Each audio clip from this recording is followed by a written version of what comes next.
હાવજ ગરજે વનરા વનનો રાજા ગરજે. જે માતાજી મિત્રો આપણે સાંભળ્યું છે ઇતિહાસમાં કે સાવજના દાન થાય, સિંહ મિત્રતા હોય, સિંહ મિત્રતા કેળવે માણસની, અને માલધારી સમાજ છે ગીરમાં એ હાવજને પંપાડતા હોય.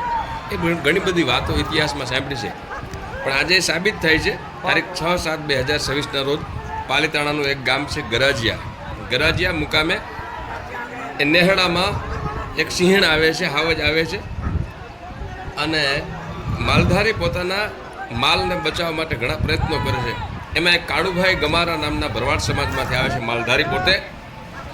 એ સાવજના શિકાર થઈ જાય, સાવજની પાસે જાય છે, એનો શિકાર થાય છે, સાવજ હુમલો કરે છે.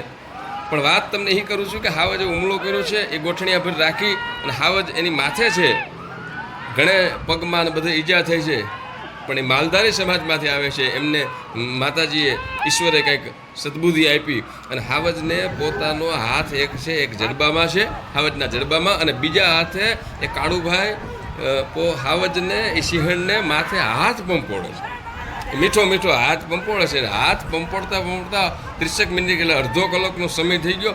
પછી હાવજને સિંહણને એમ થયું કે આ તો મારો મિત્ર છે, આને છોડી દેવો જોઈએ. પણ વાત તમને એ કરું છું, હાવજ પણ મિત્રતા રાખે છે, અને માલધારી સમાજ છે. કોઈ એજ્યુકેશન કોઈ હોત તો બી જાય, આપણે કોઈ નાનું માણસ હોય તો બી જાય, ડરી જાય, એટલે કદાચ પણ આવી જાય સિંહ ન મારે તો.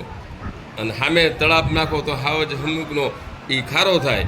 પણ આ માલધારી સમાજને એને ખ્યાલ હોય કે જનાવર છે બાપા, એને હાથ પંપોડ્યો, અને એ કાળુભાઈ ભરવાડને હાવજ મૂકી દે છે. અને કાળુભાઈને ઘણી બધી ઈજાઓ થઈ છે. એમને માતાજી સ્વાસ્થ્ય હંમેશા સારું રાખે એવી આપણે માતાજી પાસે પ્રાર્થના કરી, અને પોતે પાલીતાણા હોસ્પિટલમાં